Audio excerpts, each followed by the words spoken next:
te vas a parar ahí, ¿no? Muy bien. Y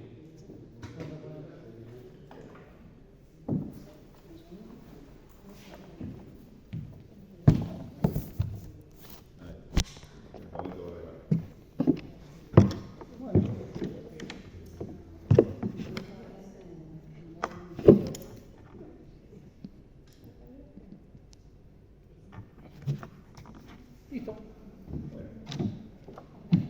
Bueno, ahí está. Buenas tardes. ¿Cómo les va? Bueno, acá gracias a Gonzalo por la invitación. Bueno, vamos a hablar un poquito de algunos ya la vieron esta charla, otros no. Así que bueno, vamos a hablar un poquito de estas dos navecitas, que así como cuando hace poco más de 60 años en Star Trek, Viaje a las Estrellas, empezaba, decía, el espacio, no la frontera final, dice, o sea, los viajes, estos son los viajes de la nave Enterprise durante los próximos 5 años, explorar nuevos mundos, buscar las posibles civilizaciones extraterrestres y llegar a donde el hombre nunca había llegado. Bueno, poco más de 10 años después, casi sin querer, esta nave también una misión de 5 años, explorar nuevos mundos, no buscar civilizaciones extraterrestres, pero llevar un mensaje y efectivamente llegar a donde el hombre nunca había llegado antes. Bueno, los objetivos de la misión originales eran estudiar, visitar Júpiter y Saturno, sus lunas, y después ampliadas a visitar Urano y Neptuno. O sea, últimamente la misión era Saturno y Júpiter.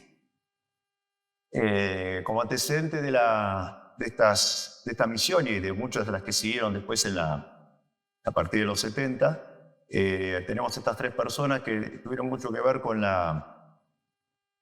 lo que es los vuelos interplanetarios, ¿no es cierto? Primero tenemos a este hombre italiano, ingeniero italiano, Gaetano Crocco, que propone en la década del 50 utilizar la gravedad de los planetas para desviar las trayectorias. O sea, la idea de utilizar cohetes con grandes tanques de combustible, pero utilizar la gravedad de los planetas para cambiar la trayectoria. De hecho, hace una publicación que dice un año de exploración, viaje de la Tierra a Marte, Venus y la Tierra. Después, ya en la década del 60, tenemos estos dos becarios del JPL, eran jóvenes que entran a trabajar para hacer distintos tipos de investigaciones, y en principio de la década del 60, este muchacho, Michael Minovich, plantea, un poco pensando en esta idea de Crocco, utilizar no la gravedad de los planetas para desviar la trayectoria, no solo, sino que también para impulsar, o sea, robarle un poquito de la gravedad del planeta, de los planetas, para impulsarlas hacia otro destino y casi sin usar combustible, o sea, ahorrando combustible. Él hace toda una serie de presentaciones, no le fue tan fácil, el JPL él quería utilizar las computadoras de IBM que hacían poco habían comprado básicamente para calcular la trayectoria de las misiones Apolo, Gemini, y en los tiempos muertos de las computadoras se las prestaban y bueno, era cierto todos los cálculos. Por eso llega a esa idea, ¿no es cierto? Y de hecho hace una serie de escritos y todo. En la segunda mitad ya de la década del 60, Gary Flandro, también de JPL, otro becario, retoma un poco esa idea de Michael Minovich, pero hace un descubrimiento a través de haciendo cálculos que daría origen a estas misiones Voyager, ¿no? Es un descubrimiento que también lo publica, le cuesta mucho, a nadie le interesaba, y era que descubrió que a fines de la década del 70, si se lanzaba una nave, iba a ocurrir una alineación planetaria de los 4 planetas gigantes gaseosos, ¿no es cierto? Júpiter, Saturno, Urano y Neptuno, iban a estar todos del mismo lado del sistema solar, y que se permitiría visitarlos en tan solo 12 años, utilizando esta idea de Michael Minovich, o sea, usando lo que se llamó asistencia gravitatoria. Y obviamente reducir el tiempo de viaje, ¿no? Hoy en día un viaje a 4 planetas moriría más de 30 años más también. Él lo presenta a la gente de la NASA, lo ignoran por completo prácticamente, les costó mucho llegar a que lo aceptaran, y hay una anécdota que cuenta que se presentan a presidente, ¿no? El director de la NASA se presenta, bueno, cuando ya llegan a aceptarlo, a escucharlo, decir, bueno, está bien, vamos a ir para adelante con este proyecto. Se presentan al presidente y decir, bueno, señor presidente, acá hay una oportunidad única, hay que financiar esta misión. Es única porque la última vez que ocurrió fue en 1804 y estaba el presidente Thomas Jefferson y no aprovechó la oportunidad. El presidente Nixon se rió como diciendo, bueno, está bien, hagan dos. Le autoriza solamente 2 misiones. Entonces ya entrando a fines de los 60, principios de los 70, ya, esto es muy largo, la historia se pueden buscarla, la van a encontrar muy interesante. Hubo una serie de proyectos previos que se cayeron porque eran muy caros, hasta que, bueno, avanzan con esta primitiva idea. En el interín, en el año 72, ¿no es cierto?, principios de los 70, la NASA, no el JPL, sino el Centro Espacial Ames, desarrolla un par de naves, que son las Pioneer 10 y 11, la Pioneer 10 y 11, que serían las 2 primeras naves que llegarían a Júpiter y Saturno, finalmente. Eran 2 naves bastante sencillas, básicas, pocos instrumentos, pero iban a ser como una especie de conejillo de India para cuando llegaran atravesaran, por ejemplo, el cinturón de asteroides. Muchos científicos creían que era imposible cruzar el cinturón de asteroides sin llevarse por delante a un pedazo de roca. Y estas 2 naves si sobrevivían, iban a decir que sí, se podía hacer ese tipo de viaje. Obviamente eran naves que no iban a volver a la Tierra, y lo contratan a este señor, que seguramente todos lo conocen, Carl Sagan, para que junto a Frank Drake, colega, diseñen un mensaje para posibles civilizaciones que en un futuro remoto se pudieran cruzar en la galaxia. Estas 2 personas, bueno, crean esta famosa placa de la Pioneer, muy sencillita, que la usan al costado de la nave. No es muy complejo lo que lleva, un gráfico del sistema solar. Obviamente estaba Plutón todavía como planeta, indicando el tercer planeta donde sale la nave. Una imagen de un hombre y una mujer saludando, desnudo, obviamente, vimos al mundo. La imagen causó mucho revuelo en Estados Unidos porque vamos a llevar una imagen de nosotros desnudos de paz. Un horror para la gente. Les costó, bueno, lo lograron poner. Después atrás un esquema de la nave, como para que veamos más o menos unas posibles civilizaciones como somos nosotros, el tamaño. Y después acá una especie de mapa interestelar, un GPS interestelar, en el que en el centro estamos nosotros, el sistema solar, y después hay 14, de estas 14 líneas que salen de ahí son la posición de 14 púlsares que están cercanos a nosotros. Y acá el código binario, todos los parámetros de esos púlsares. Como cada púlsar tiene un periodo de pulsación muy característico, individual. Si estos seres son muy inteligentes, que pueden viajar por la galaxia, triangulan esas posiciones, podían ubicar nuestra ubicación en la Vía Láctea. Obviamente también causó revuelo, porque si cómo le vamos a decir dónde vivimos nosotros, alienígenas, extraterrestres nos invaden. O sea, no fue tan fácil enviar esta placa. Y después acá arriba una representación del átomo de hidrógeno que se utiliza como unidad de tiempo, de unidad compleja de explicación. Así que bueno, sencillito el mensaje, placa de aluminio, y se lanza. Por suerte las 2 naves llegan al cinturón de asteroides, lo cruzan sin ningún problema, llegan a Júpiter, no hay ningún problema, Saturno también, pero descubren algo importante, que Júpiter tiene un enorme cinturón de radiación, que eso podía llegar a hacer freír a la electrónica de las naves. Entonces le sirvió mucho a la NASA para diseñar las futuras misiones teniendo en cuenta esa intensa radiación. Así que, y las fotos que obtuvieron, si ustedes buscan las fotos de las Pioneer, son muy básicas porque no llevaba una cámara como de fotografía, sino eran un fotopolarímetro, que con eso lograron una serie de fotografías muy rudimentarias. Pero bueno, no dejaron de ser históricos. En ese mismo año es donde se aprueba el proyecto que originalmente se iba a llamar MJS-77, Mariner Júpiter Saturno 1977, un nombre que se le pone ese nombre, se lo bautiza porque va a ser el Mariner 12, va a ser el número, pero después de llegar un momento que eran 2 naves nuevas que casi no tenían nada que ver con las Mariner, hasta ese momento tenían un poco de la tecnología, pero no tenían eran totalmente novedosas. Entonces hubo una especie de concurso para darle un nombre nuevo, ¿no?, a la misión. cuenta que se puso un tablero en el JPL y cada uno pasaba y dejaba un nombrecito, ¿no? Bueno, en el año 75 se aprueba Voyager, y recién en el 4 de marzo del 77 la NASA lo publica oficialmente. No le querían poner este nombre, porque Voyager iban a hacer las misiones que iban a viajar a Marte, que después finalmente fueron las Viking. Entonces, como es un proyecto que se canceló antes de las Viking, como eran bastante supersticiosos, tenían miedo que si le pusieran Voyager de vuelta a la misión, no lo iban a hacer. Pero bueno, Próspero era muy lindo. Fíjense un detalle, ¿no? En los dos logos, obviamente el logo nuevo, Júpiter y Saturno. Y en la de Voyager, Júpiter y Saturno, nada más, porque era la misión original. Bueno, entonces había que ponerse a trabajar y rápido, porque en solo 5 años tenía que construir todo casi de cero. Se iban a utilizar tecnologías que nunca se habían utilizado hasta ahora. Fue bastante, casi diría como las misiones Apolo, se tuvieron que contrarreloj. Y bueno, llegamos a agosto del 77, por suerte llegaron a tiempo, donde despega primero la Voyager 2, el 20 de agosto, que sería la que finalmente visitaría los 4 planetas. Y en septiembre, el 5 de septiembre, la Voyager 1. Bueno, está buena pregunta y yo iba a comentar, ¿por qué el orden, no es cierto?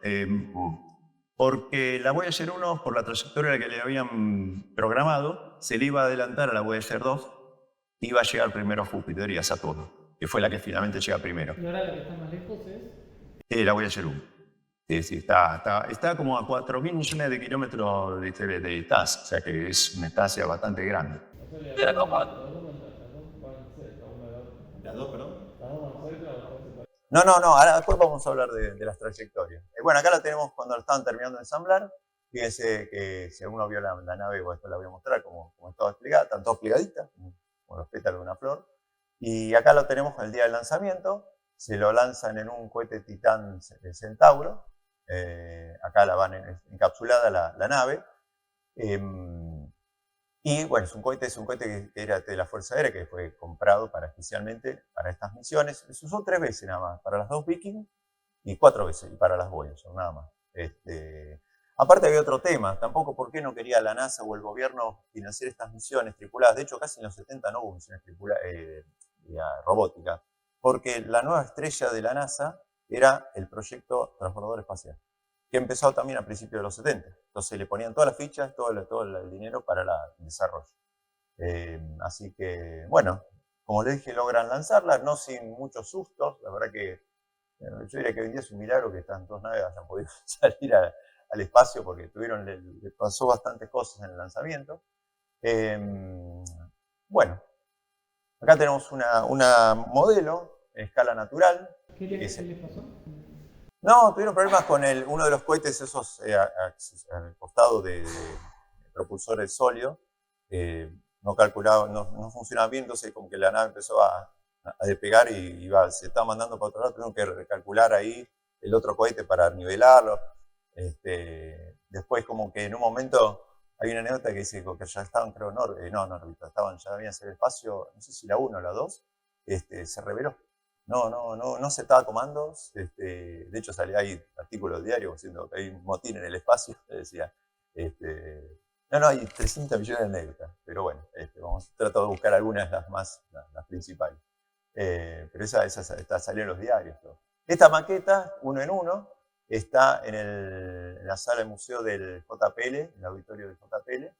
Y más que nada para que vean el tamaño con respecto a un ser humano. Acá este hombre que está acá falleció este año. Se llamaba Edward Stone, trabajó 50 años en el proyecto, desde el año 72 hasta el 2022. Era el director científico. La verdad que gracias a este hombre se pudo hacer casi todo la parte de ciencia de las huellas. La verdad, un gran Edward Stone. Sí, murió ahora no hace mucho. Bueno, ¿y qué tenemos? ¿Qué vemos en la nave, ¿no es cierto? Bueno, como habrán visto, todas las ondas estas no son muy... son lindas, pero hasta ahí nomás, no son muy... Uno ve las naves de las películas de ciencia ficción, son aerodinámicas, todo. No están diseñadas para lo que van a utilizar, para lo que van a hacer en el espacio. Tenemos la antena, que es lo que más destaca, la antena de comunicación, la alta ganancia, de 3,70 metros de diámetro.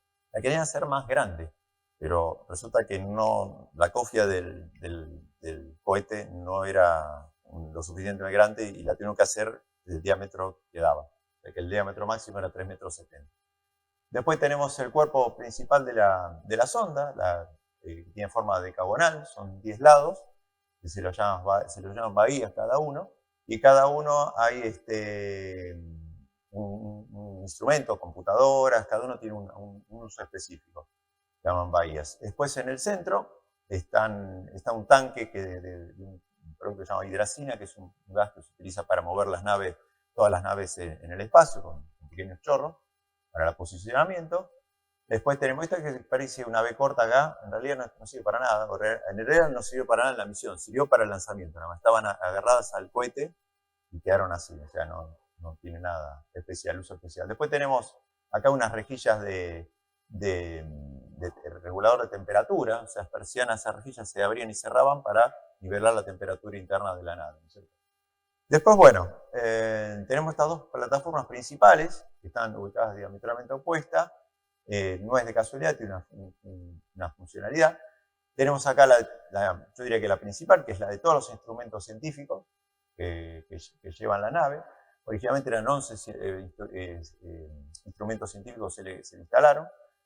Los científicos querían ponerle más, pero no había plata y no había espacio. O sea que dijeron, bueno, tuvieron que seleccionar qué ubicar. Obviamente una de las principales son las cámaras, que para la época era bastante moderna, eran más bien cámaras de televisión. Y eran como telescopios pequeños. No piensa que una cámara era una reflex, los lentes eran bastante como los telescopios pequeños, bastante importantes. De gran angular y para primeros planos. Y después tienen fotopolarímetros, espectrómetros, o sea, había que estudiar todos los planetas que visitaran lo mejor posible. Entonces tenían esa batería de instrumentos. Porque estas son dos naves de sobrevuelo, yo no lo conté, no son orbitadores, no eran naves que iban a pasar por los planetas, orbitarlo, estudiarlo y seguir camino. Estas naves pasaban y tenían que estudiar en los días y horas que pasaban, la semana. Pues, si no lograban juntar la información, chau, se perdía todo. Y bueno, y después tenemos del otro lado la fuente de los generadores de energía, ¿no es cierto?, nuclear, porque, son naves que iban a viajar tan lejos del sistema del Sol, que la radiación solar es tan baja que no podían ponerles paneles solares. Entonces tienen que usar generadores nucleares, se llaman generadores RTG o generadores termoeléctricos de radioisótopos de plutonio, que eso le garantizarían la potencia suficiente para toda la misión. Yo les comentó algo, en forma, otra curiosidad, otro chisme, ¿no es cierto? Estas naves, como les dije, estaban autorizadas nada más el presupuesto para que llegaran a Júpiter y Saturno.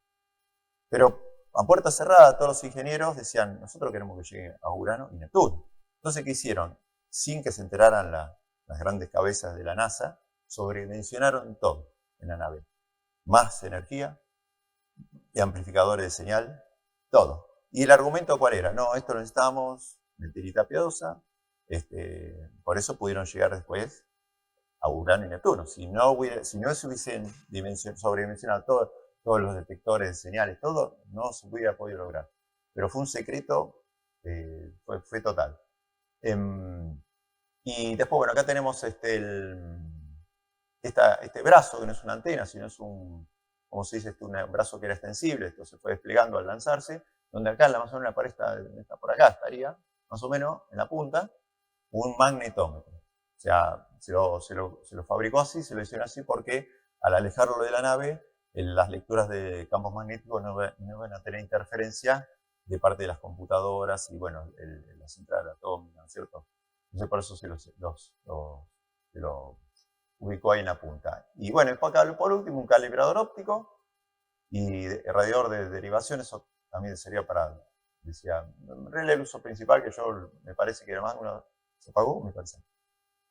No, a ver. Porque entra en modo ¿cómo se dice? De protector de pantalla. Ese calibrador óptico, esa pantalla servía para navegación. Las naves se orientaban en el espacio viendo las estrellas. ¿Sí? Como lo ven, algo que se utilizaba en la época de los antiguos navegantes. Se tenía que orientar con las estrellas. Usaban a Canopus y Alfa Centauro, básicamente, para orientar. Así que bueno, acá está el disquito después que vamos a hablar. Bueno, a ver. Bueno, ¿y cómo se comunican estas naves con la NASA? Esta, y bueno, todas las naves ahora, hoy en día que viajan al sistema solar. Si utilizaron solamente antenas instaladas en Estados Unidos, ¿qué pasa? Cada tantas horas nos queda del otro lado, está la central, la receptora está en Estados Unidos, está en el lado que interfiere la Tierra, la recepción de las señales.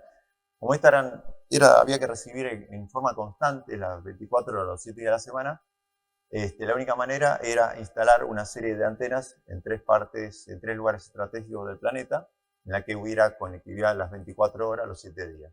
¿Todavía se hace así? Sí, de hecho esto se construyó en la década del 60, en el año 63 más o menos, porque en ese momento estaban las misiones Mariner, las Pioneer, que iban a Venus, a Mercurio, las Ranger a la Luna.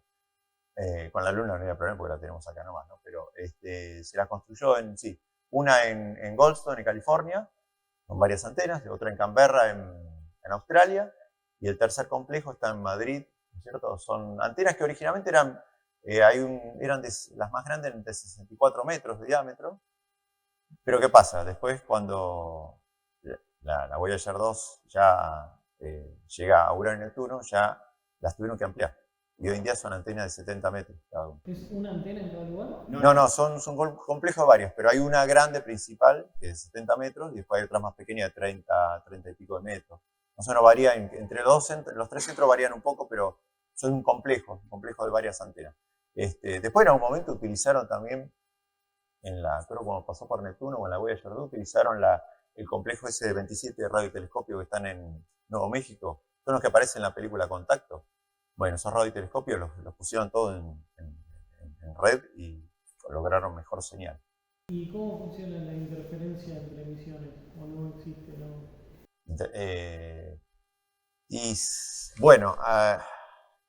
No, en realidad no está todo bien porque hay una página muy buena, si les interesa, se llama DSN Now, o sea, Deep Space Network Now, ahora. Uno entra y en tiempo real están diciendo qué están recibiendo o emitiendo cada una de esas antenas en tiempo real. Y está bueno cuando dice BGR1, BGR2 son de la Voyager 1 y la 2, ¿cierto? Pero aparece la New Horizons, qué sé yo, las OJO, todas las ondas que están viajando por el sistema solar.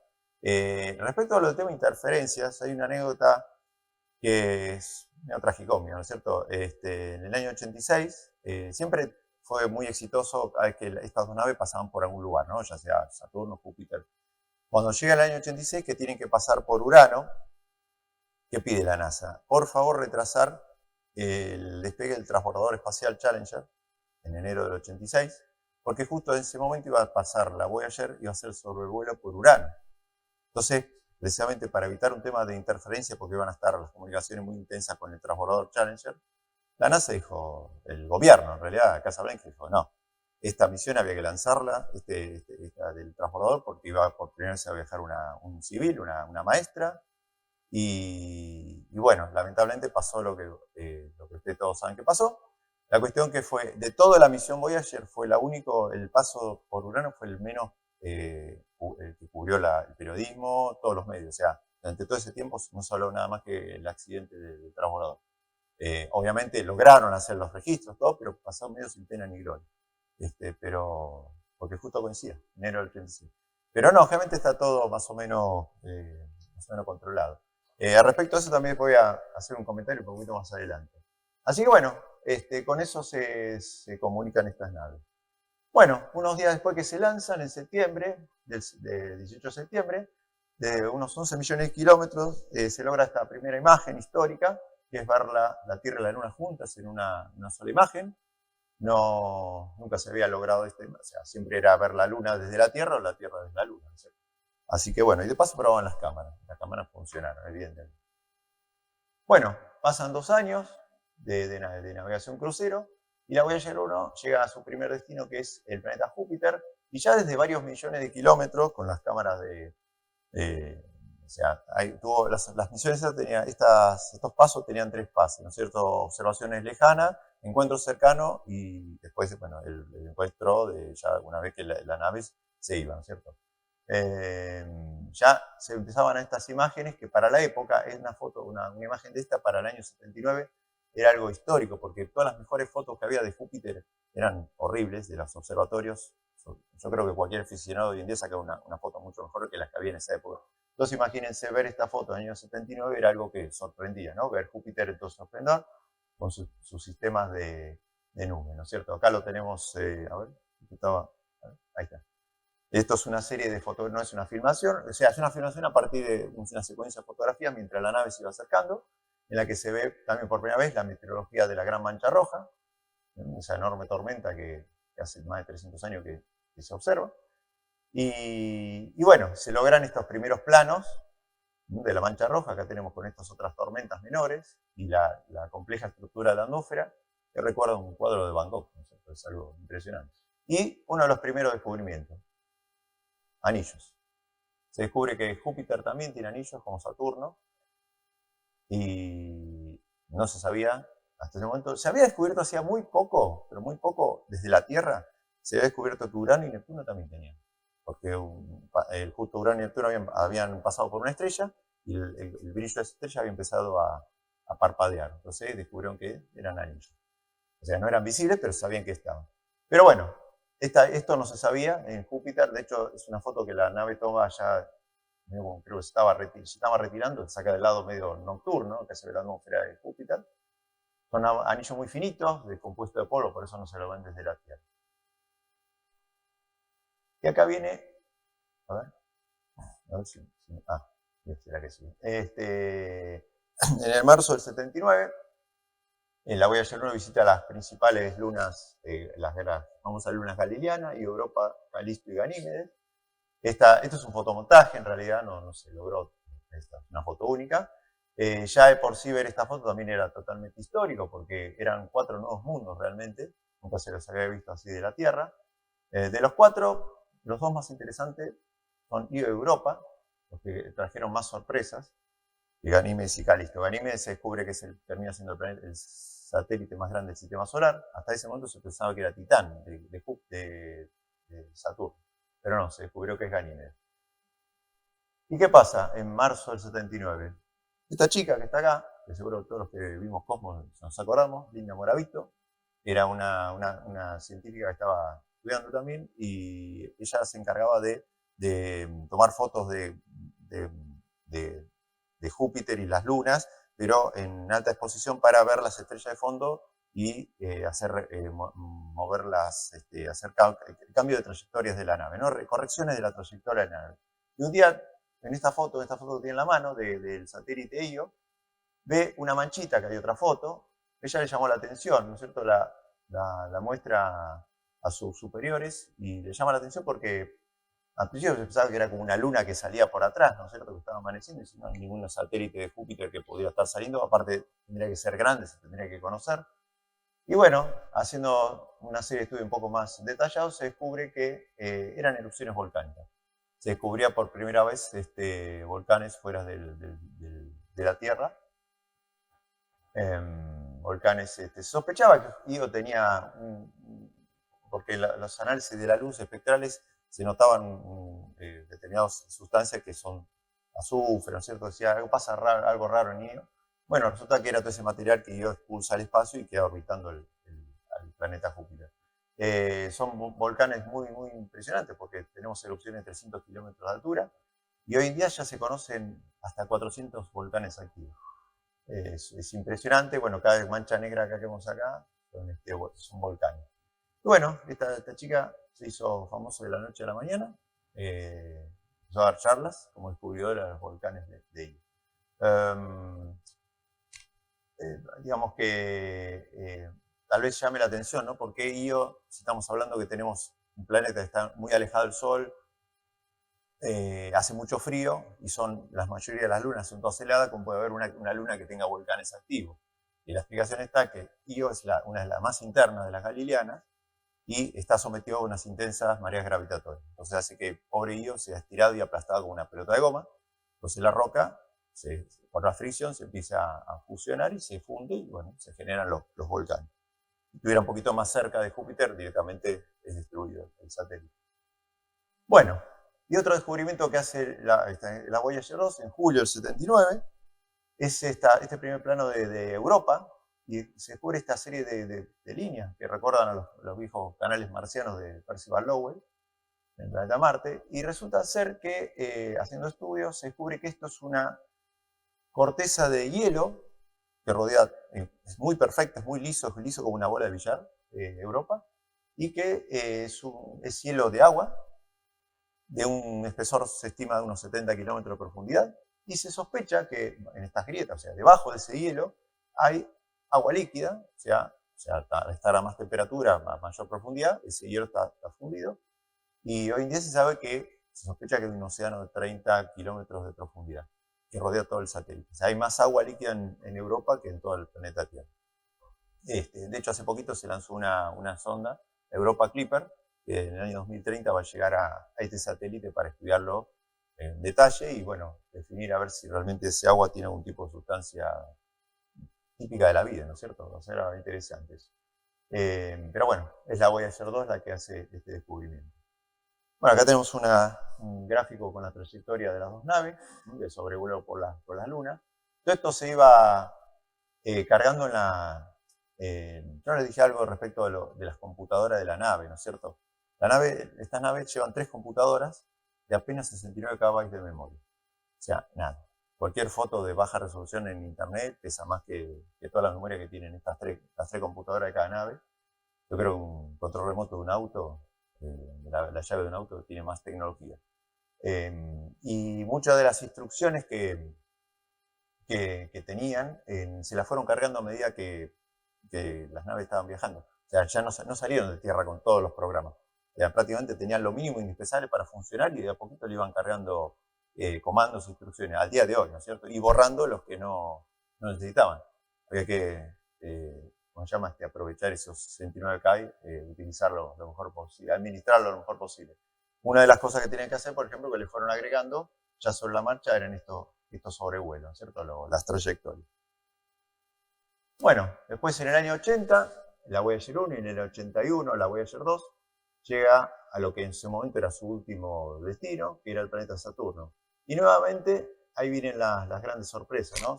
Por primera vez se descubre en detalle, se puede ver los anillos, la Tierra no se lo podían ver, más que una línea sólida, algo plano. Se nota las formas que tiene, ¿no? Las texturas. Son miles de anillos como si fueran surcos de un disco. Bueno, se descubre que en realidad son millones de bolas de hielo que orbitan el planeta, en el Ecuador, y se logran estos primeros planos que acá en la Tierra sería imposible, ¿no? Esta la toma, creo que es la Voyager 2, cuando ya estaba yendo de Saturno.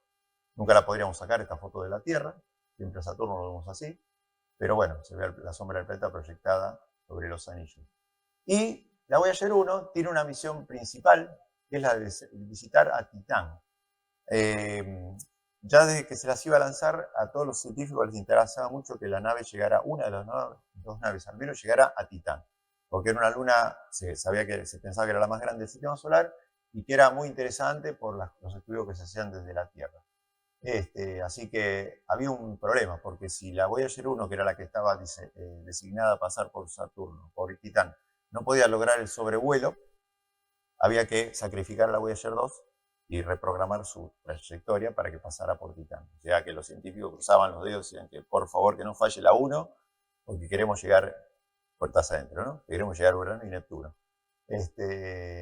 Porque el sobrevuelo implicaba pasar por abajo, conocían por el polo sur de Saturno, y pasar, digamos, de esta manera por Titán, sobrevolándolo, y después elevarse sobre el plano del sistema solar. No iba a seguir en línea, ¿no?, paralela a los planetas. Por suerte anduvo bien. En el interior hubo una serie de problemas. Otros problemas que hubieron fueron con la plataforma de los instrumentos. Lleva una serie de motores que permiten mover las cámaras, los instrumentos, de distinta manera, ¿no?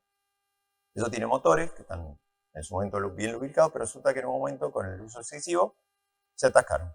Se atascó primero en el año 78, después en el año 79 con una, después con la otra.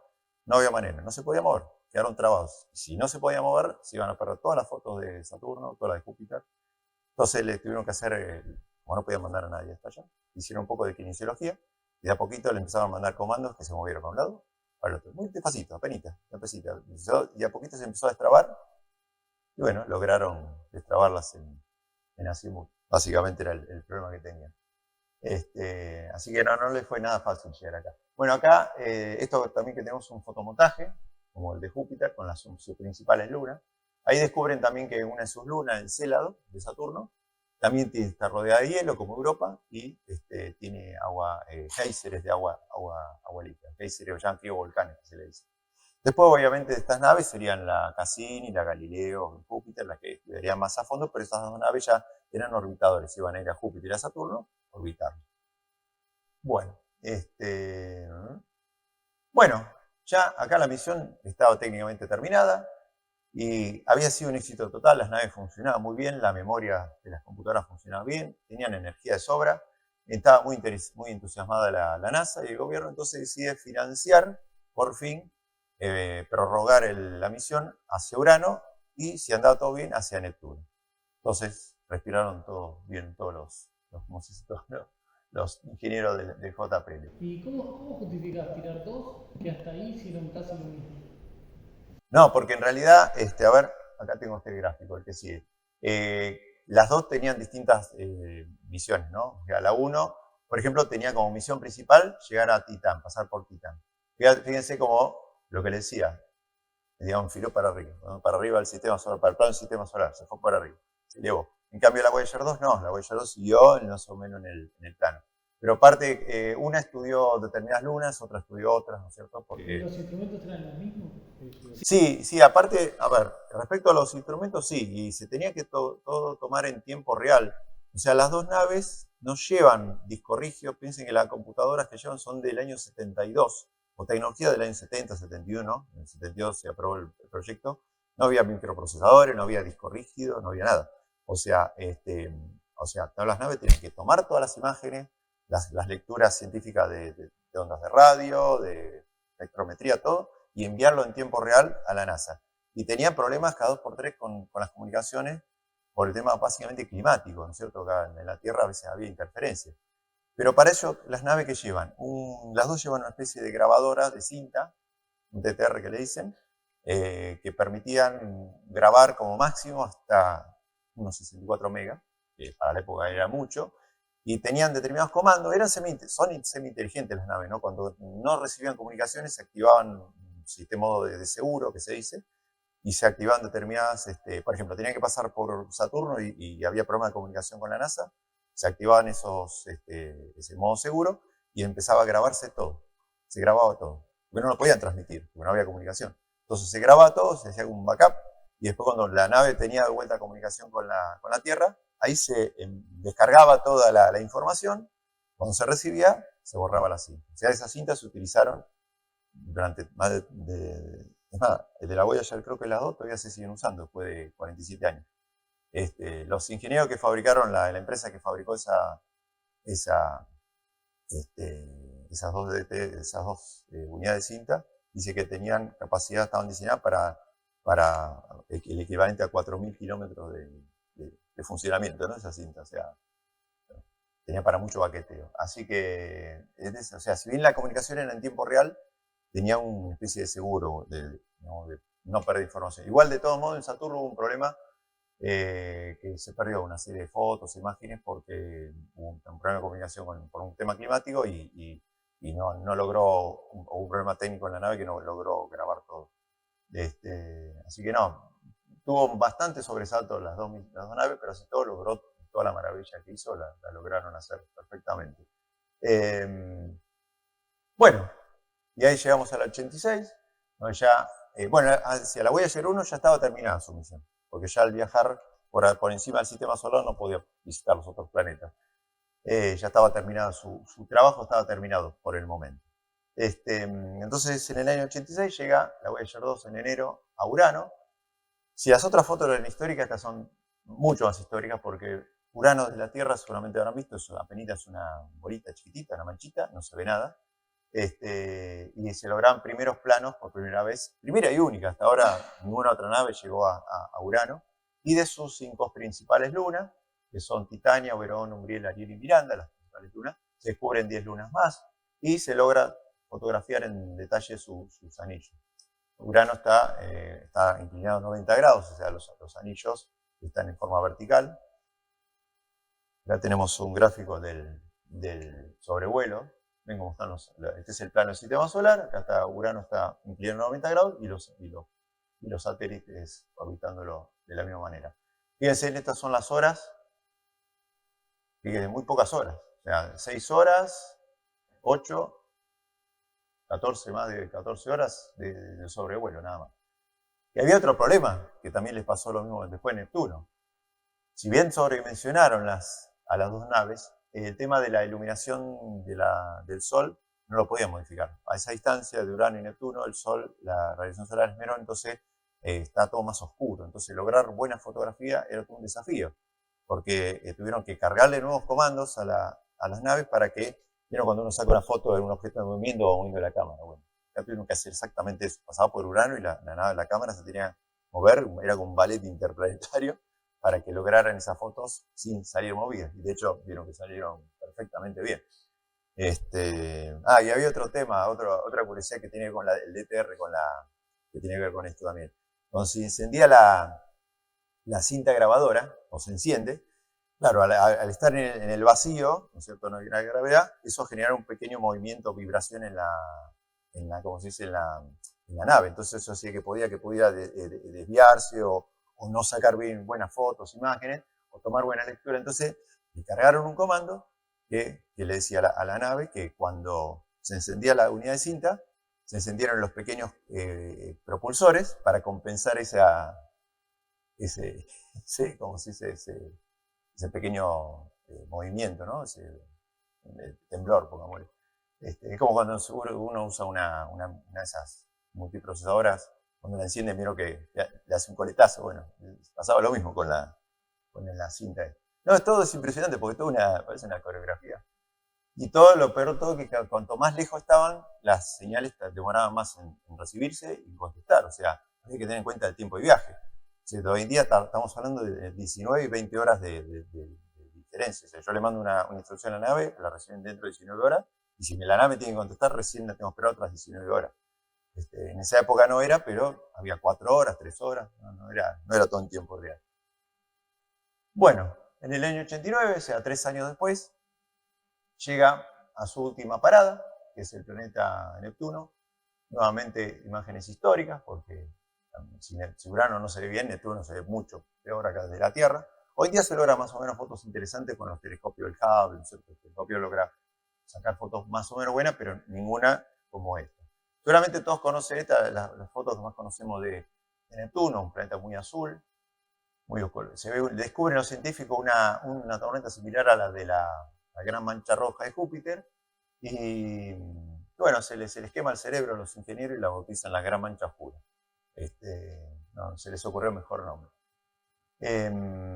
Y esta foto que vemos acá de Neptuno no es un fotomontaje. Esta es la última foto que toma la Voyager 2 cuando se está despidiendo, y logra sacar una foto de un cuarto creciente de Neptuno con su luna más grande, que es Tritón. Es la única luna que puede visitar. Esto lo agregué no hace mucho, porque en enero de este año, unos científicos de Oxford agarraron las fotos originales del Voyager. Las fotos no eran en color, eran todas fotos en blanco y negro con distintos filtros. Entonces por computadora se podían sumar los colores distintos, entonces recomponer la imagen y hacerla en color. Porque realmente las fotos en blanco y negro tienen mejor resolución, son mejores. Y hacen un reprocesado de esas imágenes y descubren que el verdadero color de Neptuno es este, no es este. Después, obviamente, los ingenieros que participaron en estas imágenes en el año fines de los 80 admitieron que sí, efectivamente estas imágenes están exagerados los colores, porque era la manera de estudiar bien la forma de las tormentas, ¿no es cierto? Que no son tan visibles como la de Júpiter, ¿ven? Que apenas se ven acá. O sea que se parece más bien a Urano. Así que bueno, acá tenemos una imagen que le decía del anillo. Fíjense, esta imagen cómo la tuvieron que sobreexponer. Esto es Urano, acá se ve un cuarto creciente, Neptuno está requemado prácticamente. Acá se ven apenas los dos anillos muy, muy finitos. más finitos que los de uranio. Y una de las tantas fotos que logró tomar de Tritón, ¿cierto? Descubrió que estas lunas son verdaderos mundos, en serio. Yo creo que si estas lunas todos estuvieran orbitando el Sol como planetas, no tendría nada que envidiarle a cualquier otro planeta. Hay muchísimas cosas que se descubrieron con estas lunas. Bueno, y como que ahí se terminaba el sistema solar y se terminaba la misión. Acá tenemos, como hicimos antes, un esquemita del paso solamente pasó por Tritón, la otra luna es Nereida, pero no tenía la posibilidad de pasar. Y bueno, ahí decimos, se acabó el sistema solar, aparentemente se acabó la Voyager. ¿Qué es lo que sigue, no es cierto? Bueno, las naves siguen funcionando muy bien, tenían energía de sobra, las computadoras, las comunicaciones eran ideales, entonces ya estaban entusiasmados los científicos. Y, esto es un esquema esquemático, pero más o menos se muestra lo que mostraba antes, ¿no? Como la trayectoria que llevó la Voyager 2, por Júpiter, Saturno, Urano y Neptuno. ¿Cómo? No, había, entre los proyectos originales estaba una misión que era Urano, era Júpiter, Saturno, Urano, y después otra era Urano y Neptuno, Plutón. Se pensó en un momento, pero era costosísimo y... No estaba alineado Plutón, no, Plutón estaba... Pero sí lo podía llegar pero no. Pero había a fines de los 60, a principios de los 70, un primer bosquejo de misión que contemplaba Plutón también. Así que bueno, acá pasó la 2, pasó por Júpiter, Saturno, Urano y Neptuno, y la 1, en su misión exitosa por Titán, se elevó por el plan del sistema solar y como que su misión fue temprana. Esto en realidad fue interesante porque como ya las naves todavía siguen funcionando, ¿qué dice? La NASA dice, bueno, vamos a seguir financiando la misión, pero esta vez ya no para estudiar el sistema solar, sino para estudiar qué hay más allá, ¿no es cierto? Era un territorio totalmente desconocido. ¿Qué pasa? Dice, bueno, vamos a ahorrar energía. Si bien tenía energía, dice, vamos a ahorrarla para hacerlo durar lo más posible. Entonces, una de las cosas que había que apagar eran las cámaras, porque ya en esa época no había más fotos para sacar, entonces no tenía sentido tener las cámaras en funcionamiento. Entonces, Carl Sagan dice, esperen, vamos a hacer una cosa, ya que aprovechamos la Voyager 1 que está elevado sobre el plano del sistema solar, antes de apagar la cámara, ¿por qué no volvemos a hacer una foto parecida a la que tomó del Sol de la Tierra y la Luna? Pero esta vez hacer una especie de selfie, pero del sistema solar. Y se logra esta foto histórica que yo creo que no se va a repetir en décadas, que es todo el sistema solar en un solo cuadro. En realidad como pueden ver, es un mosaico. El gran angular de la nave, de la cámara, no le da, pero fue barriendo todo el cielo, y ahí aparecen todos los planetas, o casi todos. Aparece Júpiter, Venus, la Tierra, Saturno, Urano y Neptuno. Acá los únicos que faltarían serían Mercurio y Marte, pero no salían porque quedaron tapados por la luz del Sol. Acá se ve algo del Sol, ¿no es cierto? El Sol si bien está muy débil a esa distancia, para las cámaras sigue siendo bastante intenso. ¿Qué son la J y la EB? Son los nombres de las posiciones reales de los planetas. Saturno, Urano, Neptuno, acá tenés Júpiter, la Tierra y Venus. En la posición real, o sea, lo que tendría que hacer es agarrar esta foto y pegarlas ahí, ¿no es cierto? Pero las fotos individuales son estas. O sea, esta foto está acá, está procesada. Y ahí es donde Carl Sagan, cuando ve esta foto de la Tierra, ese puntito imperceptible, la bautiza, ahí famosa frase, el punto azul pálido, ¿no? Y es como nos vemos nosotros desde 6.000 millones de kilómetros de distancia, que es donde estaba la Voyager 1. Y esta foto se llama Retrato de Familia. Esta, si la encuentran, la buscan en internet, la van a encontrar en alta resolución, pueden ver bien. Pero es una foto histórica. Ya digo, te van a pasar generaciones que no creo que se pueda volver a repetir. Y ahí sí, apagan todos los instrumentos que no funcionaban. De hecho, se fueron apagando después, originalmente eran 11 instrumentos, y al día de hoy, con el último apagado hace 15 días de la Voyager 2, les quedan 4 instrumentos a cada nave encendida. Bueno, entonces le cambian el nombre a la misión. A los norteamericanos les gustan estas cosas, entonces las llaman BIM, Voyager, ahora ya pasan a llamarse Voyager Interstellar Mission, ¿cierto? Ya tienen otra nueva misión. Bueno, desde el año 90, esto fue en el 14 de febrero del 90, hasta el año 2012, la sigue monitoreando y llegamos ya más acá hace 12 años nada más, en agosto de 2012, que detecta que la Voyager 1 aumenta las señales de radiación cósmica y disminuyen violentamente las del viento solar, ¿no es cierto? O sea, las de partículas que emite nuestro Sol.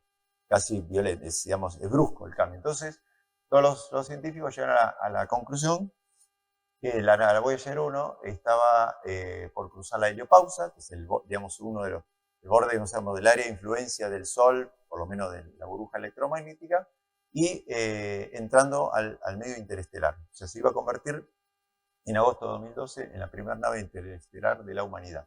No recuerdo, estas noticias salieron en todos los diarios.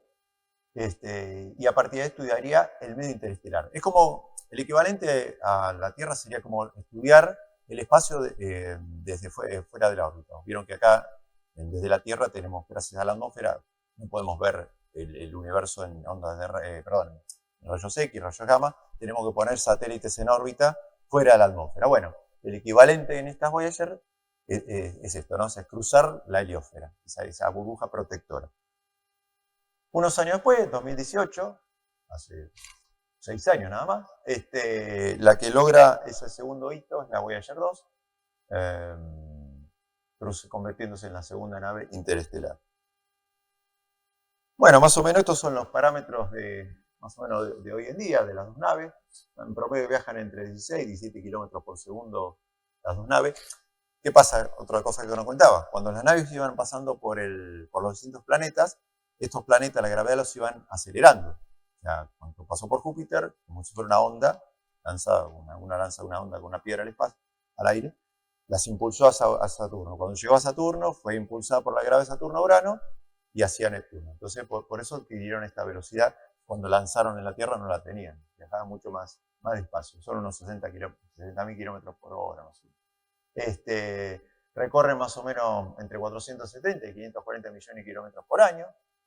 Y la Voyager 1 en 2003 y 2004 y la 2 en el 2007 alcanzaron la onda de choque de la heliopausa, que digamos, sería la frontera, ¿no? Donde las cosas ya empiezan a equipararse, ¿no? O sea, la radiación interestelar con la radiación de la heliosfera. La alcanzaron entre 2003 y en 2007, ¿no es cierto? Y actualmente la Voyager 2, más o menos me preguntaban por acá, está la Voyager 2 a 20.600 millones de kilómetros y la Voyager 1 a 24.700 millones de kilómetros. Esto está en constante cambio. Hay otra página muy linda que se llama Voyager Mission Status, que en tiempo real le aparece un reloj, el cuenta vuelta va pasando y le dicen la velocidad, la distancia que están. Así que en un día pueden hacer experimentos cuando se levantan, a qué distancia están y cuando se van a dormir, cuánto recorrió las dos naves en un día. Acá tenemos un diagrama de la heliosfera, que tendría que ser esférica, pero en realidad como una burbuja, pero en realidad parece un cometa, porque es el viento interestelar, ¿no? De rayos cósmicos tan intenso que como que la sopla, ¿no? Como si fuera la cola de un cometa. Bueno. Y el estatus actual de la misión, como decías, es estudiar datos nada más que de los rayos cósmicos, más allá de la heliopausa. Solamente están funcionando los detectores de partículas de alta y baja energía. Y se cree que, se estima que si no falla nada de las dos naves, todavía les va a quedar energía para funcionar hasta el 2026, 2030. Lo corregí, yo antes decía 2026, 2027, pero hace poquito leí que con la lectura de energía que tiene ahora aguantan hasta 2030. Así que en el año 2027 van a cumplir 50 años, que más de 50 años en el espacio. Y ya ahí se van a apagar. O sea, no salieron todo el sistema solar, porque el sistema solar incluye la nube de Oort, ¿no es cierto?, donde están todos los cometas, que está más o menos un año luz de distancia, y se creen que van a llegar dentro de unos 300 años. Ahí recién van a salir oficialmente el sistema solar.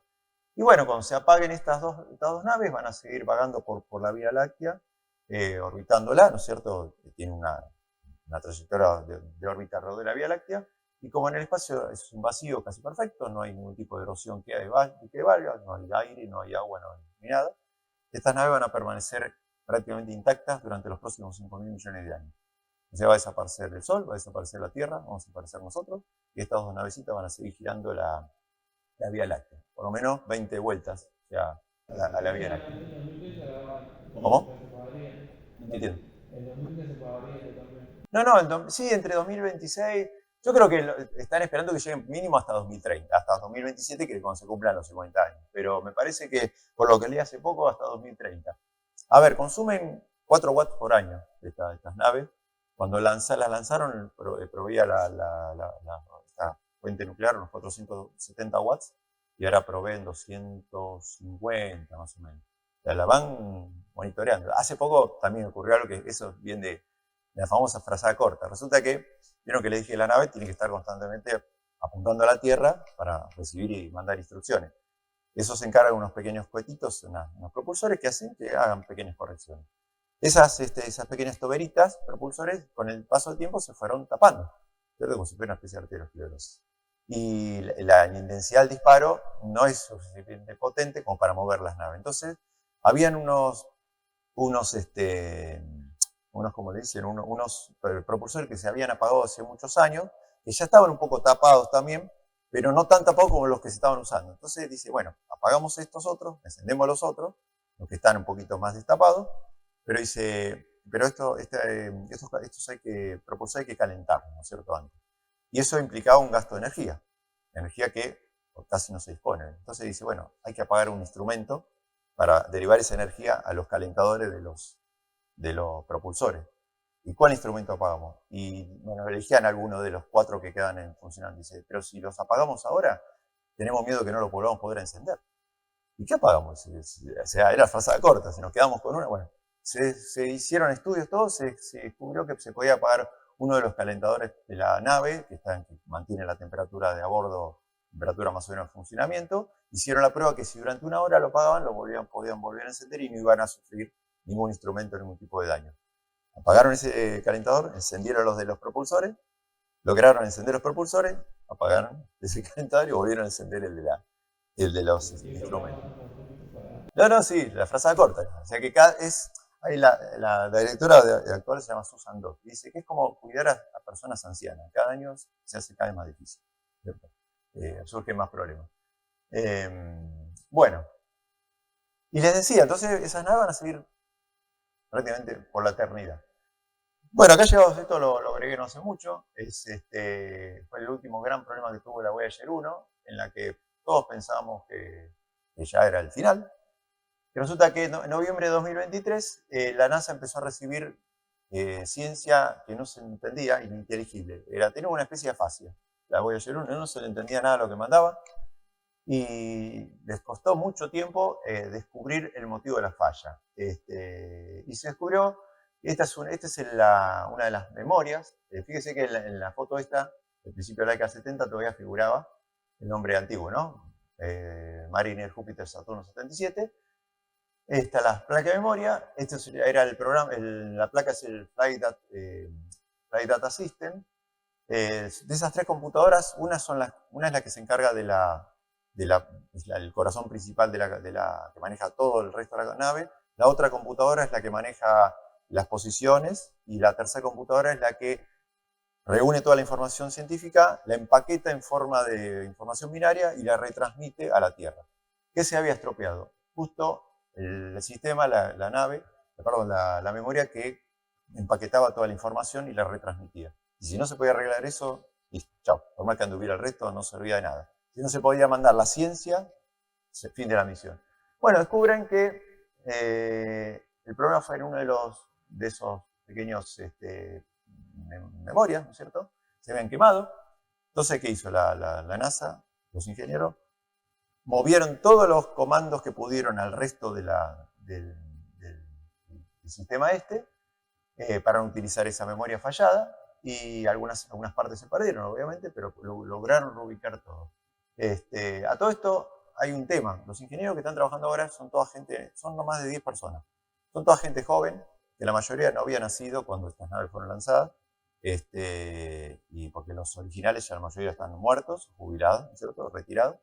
¿Y qué tuvieron que hacer? Ir a los archivos de JPL y agarrar terribles biblioratos de papel, o sea, nada de cinta, de backup hecho en computadora, a revolver viejos papeles, empolvar y aprender a programar esto, a buscar, o sea, ver una tecnología que para ellos es totalmente obsoleta, ¿no?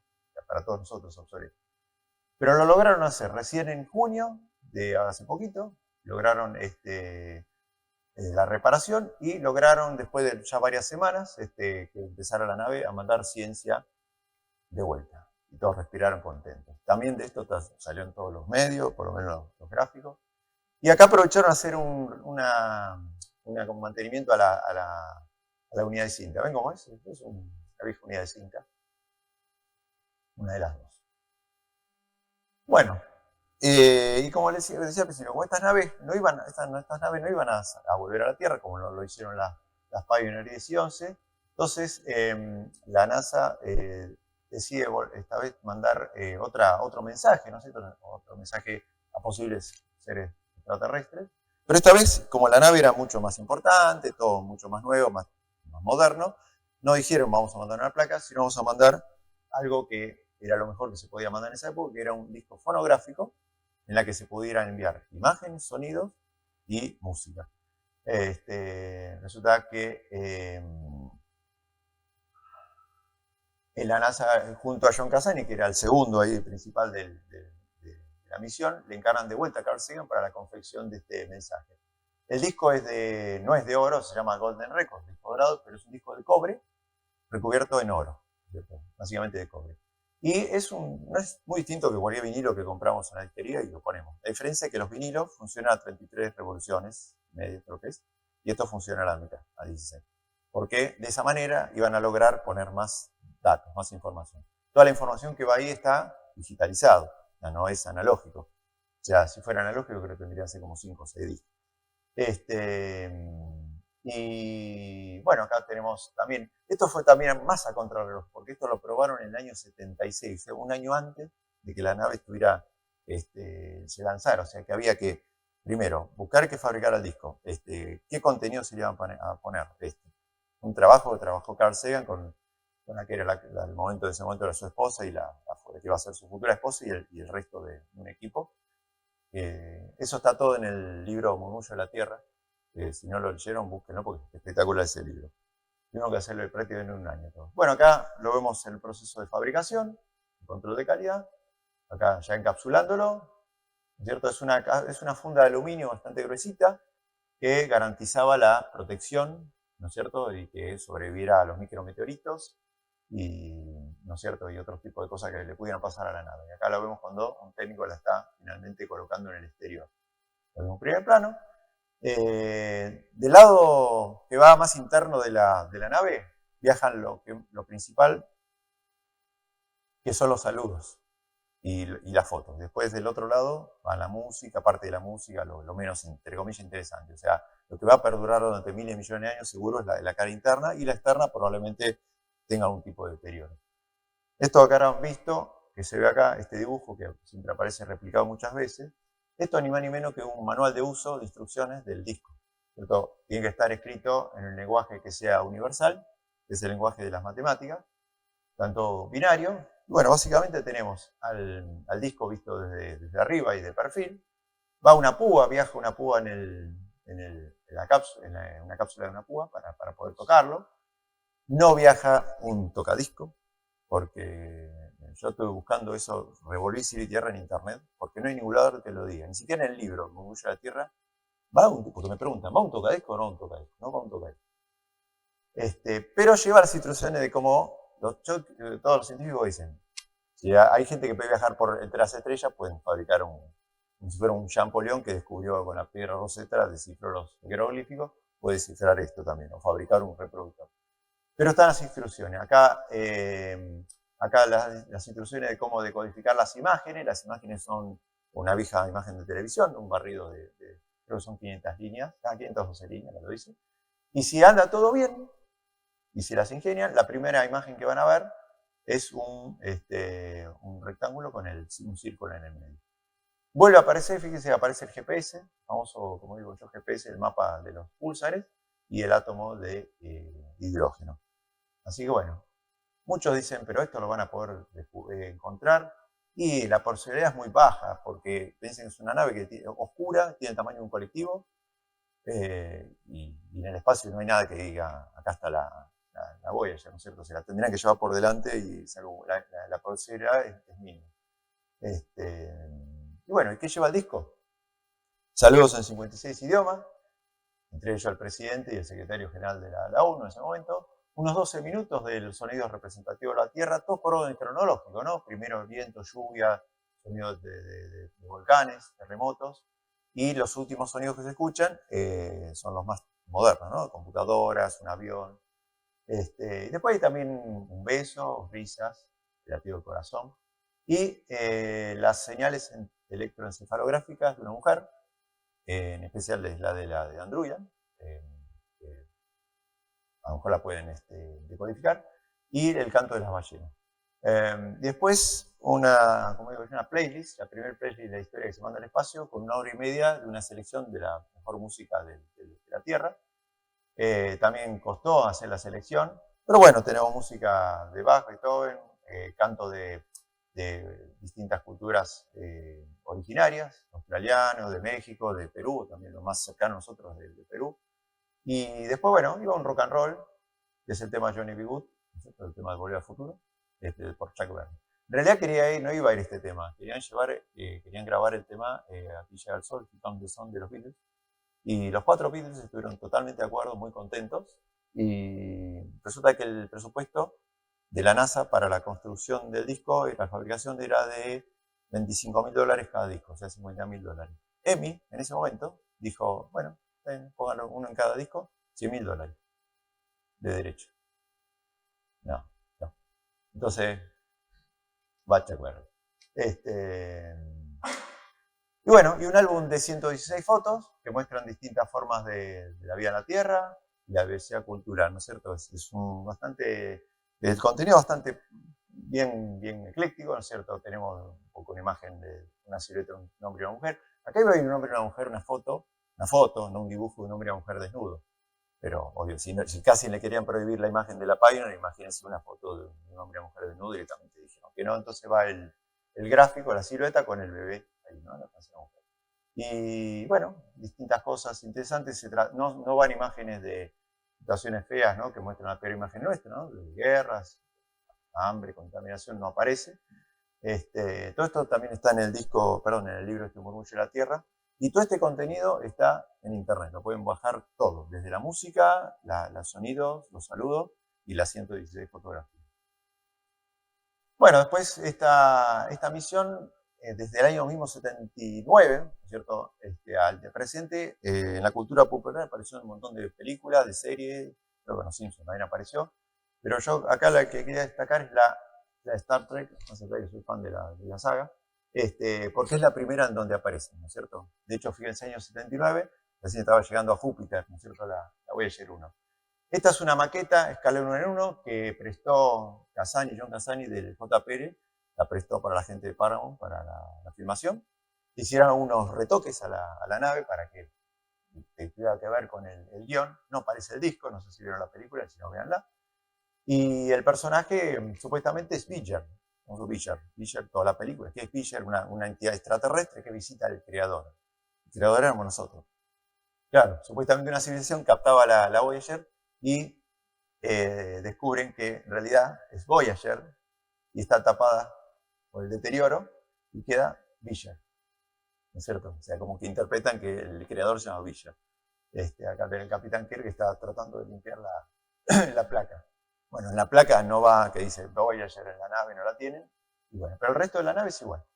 Pero la quiero poner porque es la primera vez que aparecía en un medio. Y aparte era la Voyager 6.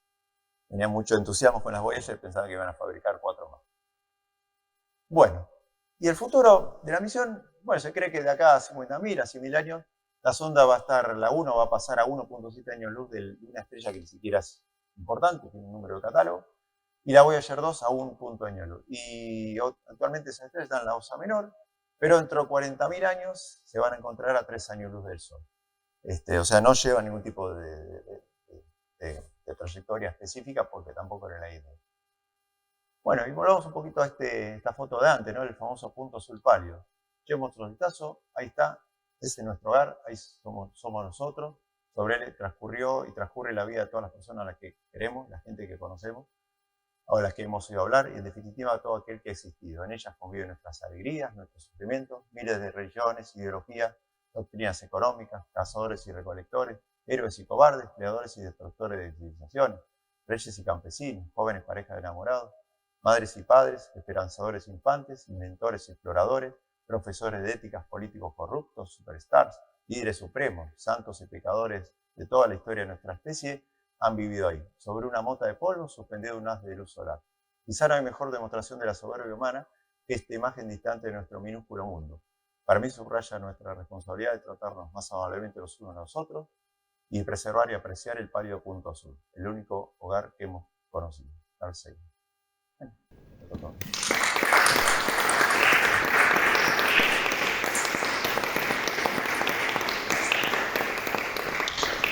Bueno, ¿La web se sigue transmitiendo o ya no? las dos. Las dos transmiten. Es más, te vas a tu casa, ponés DSN Now, fíjate, por ahí estés bajando datos ahora, en tiempo real. Sí, las dos siguen transmitiendo. Lo que pasa es que las señales demoran, son más débiles y demoran más horas, ¿no es cierto?, en llegar. Pero a veces se usan las antenas estas para captar un poco más de señal. No, funcionan, andan, las dos perfecto. Es increíble, ¿no? Eso es una patada a la famosa obsolescencia programada, ¿no? Casi 50 años en el espacio y todavía funcionando. Así que, bueno, ¿qué te hacer alguna pregunta? Tantas anécdotas para contar de esto. Sí. ¿Sale? Esto ha sido todo. Bueno, vamos a... Les muestro arriba si quieren. Muchas gracias. Gracias a No, vos. yo. Estuvo buenísimo. Hay una anécdota. Y resulta que el que en ese momento príncipe Carlos, naciones de Inglaterra, de JP en el año 78 creo que fue, todavía no había llegado a Júpiter. Y dicen que le programaron un comando para que él papetara a Botón y la mandara a las huellas de Google. Entonces las malas lenguas de la gente es mala, ¿no? Comenta, dice que durante esos minutos, el tipo que estuvo, esa hora que estuvo en el JPL, la NASA tuvo 2 antenas más receptores. Pero la anécdota es cierta. Sí. Tipo, las orejas. Pobre, dice, me lo gastan. Sus orejas.